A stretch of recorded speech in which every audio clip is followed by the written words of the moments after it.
You know what? I'd be lying idle if I don't work. It's very bad for my health because I can't sleep all day, and I've come to realize that I should work as much as I can. Grandpa, you work even harder than the young. No, no one pushes me. I just think it is the right thing to do, believe me. I work when I like and I stop when I want. Working constantly is what brings true happiness to Chuen Rujia today. Because of this, he has formed deep feelings for the field he cares for. Like Chuen Rujia, the other villagers are practicing the simple motto that diligence brings wealth, but idleness brings poverty. So they work all year round for food. Gung Chuan Bao is still in charge of the hardest job in the village. He entered the oil mill when he was 30 and has been working for 40 years.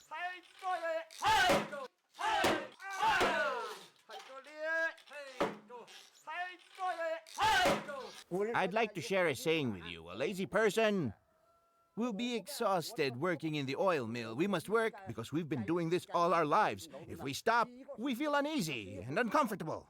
Our bodies will get sore all over and our bones will ache.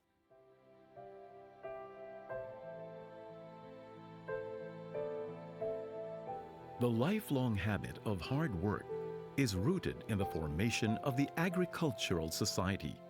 It comes from the villagers' connection to the fields. People can only get food to survive if they work hard.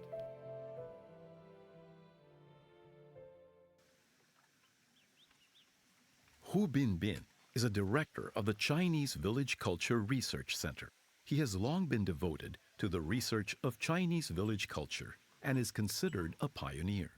In the last 30 years, he has visited over 4,000 villages. To him, hard work is one of the most influential aspects of traditional culture. When we look at this structure and meaning, the notable words hard and work make up hard work. This could also mean to work very hard in a short period of time. There's a passage in a woodcutter's song in the book of poetry that says, "You can't reap 300 ears of corn if you don't sow." This means you cannot harvest if you do not work. In history, humans started living together when they moved from a hunter-gatherer society to an agricultural settlement. Here they had to work hard to survive. Now they had to help each other. Now they had to work together. That's the transformation. So in traditional Chinese culture, diligence is the first and foremost rule. Many phrases from Chinese texts mention this. One goes, lacking diligence comes from a bad personality. Another saying goes, diligence in the household means knowing how to manage a family. In the past 600 years, Xianping village has flourished. Today, the villagers still work hard and live in peace, a philosophy from their ancestors. Diligence brings wealth, but idleness brings poverty. This wisdom from life is recorded in the ancestral book of the Chuen family. The ancestors hoped their descendants would impart the meaning of hard work to their clan through rules and instruction. In this book, hard work is elaborated with other family instructions. Valuing farming is listed on top to focus on working. Xianping village has little arable land. Villagers need to work around the mountainous topography. In their ancestral book, crops for different lands are explained in detail. Villagers here deeply understand that hard work is the foundation of their clan's existence and development. That's why they have a special relationship with the fields and farming. The tradition of throwing mud has been passed down in Xianping village. This tradition is also rooted in hard work. Throwing mud refers to a special event when the villagers throw mud at each other in the paddy field after they have reached the last field in spring. This event conveys their sense of identity from hard work. On the morning of throwing mud, villagers who will be transplanting rice go to a host's house for a huge breakfast to give them strength for their work ahead. The main dish for this breakfast is cured meat, commonly found in the western Hunan province. When placed on a plate, the largest piece of the meat is put on top. So it is called the cover meat. Chuen Shiping's crops have all been harvested. The temperature still hasn't dropped, so he wants to try some late rice. Early this morning, neighbors who will help him come to his house. Halfway through the meal, they argue about who will eat the cover meat. It hasn't been touched yet. Here, take the cover meat. Here you go. Come on, take it. This is yours. You can have this. Okay. Okay, I'll take it. Yes, I'm going to eat that. I'm eating it. The tradition in the village is that the man who is the fastest in transplanting rice eats the cover meat.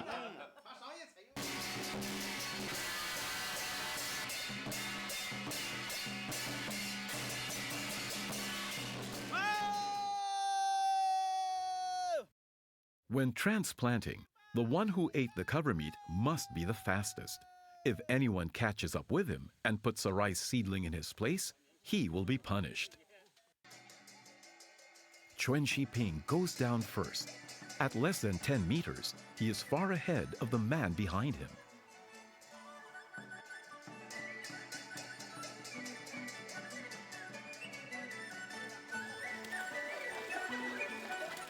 The best part of throwing mud starts after the victory. Villagers jump off the ridge and grab mud from the field. They chase each other and throw mud at each other. As the host, Chuen Shiping has the most mud thrown at him. I'm still the fastest in transplanting. I feel proud. I can hold my head high.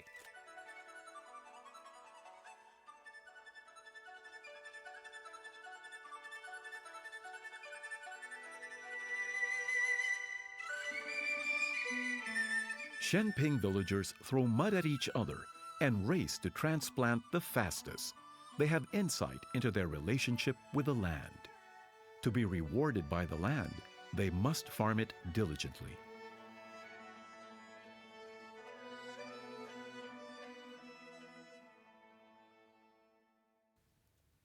Diligence in farming is the basic demand for villagers to survive. Their deep understanding of diligence also means they study hard. Farming and studying are the two most important things for the whole village to learn. In the Chuen family's ancestral book, studying hard is specially noted. All Chuen descendants below working age must study very hard and strive for high official positions. The Chuens want their descendants to study hard for two reasons. First, to show diligence. A man understands the truth only after he works hard and studies a lot. Second, they are encouraging their descendants to be ahead of everyone and to become the best that they could possibly be. The Xianping village ancestors believed that studying hard would enlighten them, that after acquiring knowledge from books, they will become wiser. They emphasized studying so that villagers would know of a world outside their village and a nation bigger than their families. Through reading, a man will respect his work and realize the significance, the necessity, and the value of work. By reading, he can look back on family instructions, and he will come to fully respect the nation and his ancestors. All the clans in China give importance to studying, acquiring knowledge and wisdom, so that they can honor their clans and their families. This is all to serve their ultimate goal, which is to serve their motherland. Okay, just imagine this. They wish to serve their motherland, their nation, if you will, and in order to do that, they must build a strong state. That's dedication for you. No literary masters or influencers have come from Xianping village yet. But by listening to family instructions, students are cultivated in each generation. In the anti-Japanese war, 2 students went to Whampoa Military Academy to serve the nation. Influenced by history, Chuen Hong Song studied hard and went to Hunan University. He now works in the State Administration of Traditional Chinese Medicine, honoring his ancestors' wish that he contribute to the nation. During holidays, Chuen Hong Song goes back to his village to visit his grandmother, who is 84 years old. Only his father and grandmother live in the old house now. It is the Mid-Autumn Festival, which symbolizes reunion. Chuen Hong Song brings his grandma her favorite traditional mooncakes. This room, smaller than 6 square meters, is where Chuen Hong Song spent his school days. A bed, coals in a wok, and a desk kept him company from primary school to high school. This is where he obeyed his ancestors and studied hard.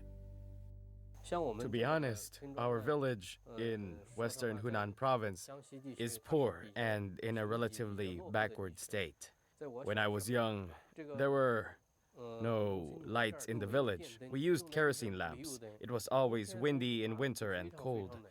The ice hung 1 or 2 meters from the eaves. When we were in the room, we felt like we were outside because the wind came through the walls. Even when I burned charcoal and used it to warm myself, I was often too cold to write and my hands felt frozen.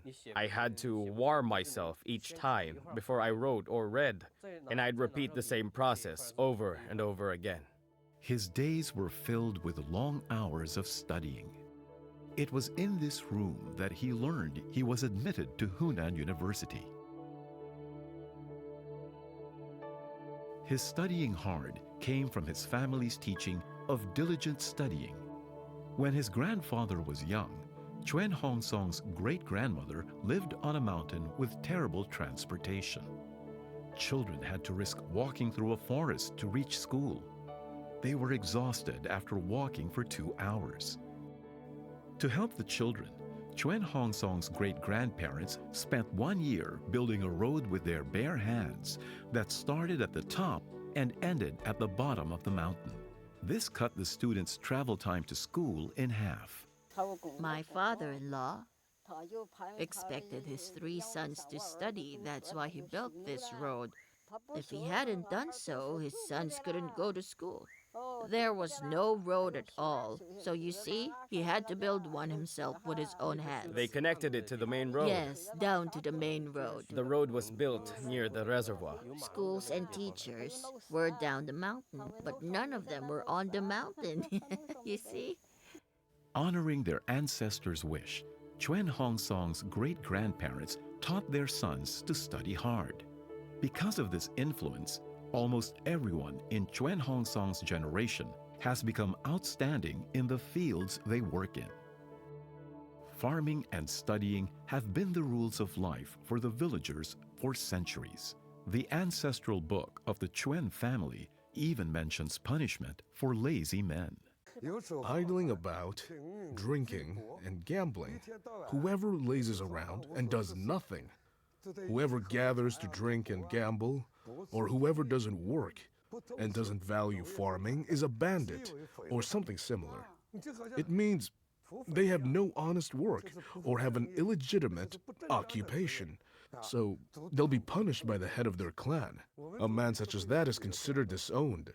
Not adhering to the clan's rules and living a degenerate life is grounds for punishment. Mr. Chuen, how do they punish a man in the village if he is being very lazy? Can you tell us? Before we would open the door of the ancestral hall, They would open the door, whoever was lazy or considered and the lazy unfilial men would be called into this big ancestral hall by the clan. They were led by the head of the head of the clan, and then the lazy would be judged to see which rule they had broken and to receive their punishment. That's it. What were the punishments? hitting, lashing, Flogging and and there's torture. also flogging. A lot of torture. Today, lashing or flogging is no longer done to punish the idle. But there was a more severe punishment than lashing that bound the villagers for centuries. Because it is isolated from the city, Xianping village formed its own social model. The villagers grow their food from the fields. The old oil mill is still working. Depending on the villagers' needs, different tools are forged in the blacksmith's shop. It is the blacksmith who takes care of the tools for daily use. Because of the ancient maxim, diligence brings wealth, but idleness brings poverty, villagers want to learn a craft to find their place in the village and their identity. It is very important for the villagers to find their place and be part of the system of the village. Chuen Yu Min works as the cook in the village society. He serves as the village chef for weddings and funerals. It's a very difficult job. Many traditional dishes in Xianping village are energy and time consuming. Take the fire ring, made with rice field eels, for example. When water from the fields is let out, he catches them in the river. These eels always build a nest in a place with coiling roots. The entrance to their nest is below these roots. To catch the rice field eels, Chuen Yu Min needs to dive under the water and find the entrance. He can only get 1 or 2 kilos a day. It's difficult for people to understand his hardship. He went through all kinds of challenges just to become the village cook. When he was a teenager, he was short in stature. In farming, size and strength are required, so he always felt inferior and was looked down upon by the villagers because they thought he was lazy. He wasn't very good at studying either. He didn't pass his college entrance examinations. Because he was inferior in farming and studying, he didn't find a proper position in the village. He had to work far from home for 12 years. The hardships he went through abroad made him miss his hometown dearly. As his children were getting older, he decided to move back to Xianping village. But how could he gain a foothold here? Chuen Yu Min started to learn how to cook and aimed to be the best. I learned how to cook from others. I had a teacher, and I had to be hardworking to learn from him. Only in this way could I really learn and acquire the skills I needed. I had to practice even more. Others go to bed early and wake up early, but I get up earlier than them. And I also go to bed later than them. I wasn't skilled at first, but gradually I kept improving and I made it. To be skilled in cooking Xianping's traditional dishes, Chuen Yu Min asked an elder to be his teacher. He got up early and went to bed late to learn the details of cooking, the level of heating, the different flavors, and the food's cooking times. He even asked his family to eat sour pork for half a month straight just so he could perfect it. When he was away, he realized the importance of his home. It was hard work and studying that allowed him to master cooking the traditional dishes of Xianping village. To be honest, I think I'm quite popular in the village now. In other words, because I kept working hard day and night, I gradually built up my name and gained some prestige among the villagers. His ancestors' motto changed Chuen Yu Ming's life. Now he works in the village mess hall. He has found his place in the village and is recognized by the villagers. Eat. I want to thank you for teaching me. Keep working hard. You're doing great. It's really delicious. I'm proud of you, really. The taste of the meat brings back really old and dear memories. Meat was a rarity when I was little. You know, we were so envious whenever we saw others eating meat. Much to his surprise, he unconsciously inherited the village culture of working hard. To make the traditional fire ring dish, he first has to catch rice field eels. Cooking this sealed dish is also time-consuming. These traditional dishes were passed down by his ancestors, along with their philosophy of hard work. Villagers in Xianping benefit from their hard work. They are healthy because of their natural surroundings and their hard work all year round. Among 600 villagers, 25 are more than 80 years old, and most of them still work in the fields. Diligence brings wealth, but idleness brings poverty. Wealth in this case does not refer to money. It means valuable spirit and precious life. Longevity, curiosity, diligence, perseverance, and serenity are symbols of great fortune for the Chinese. These were and are still Shenping village's most luxurious crops.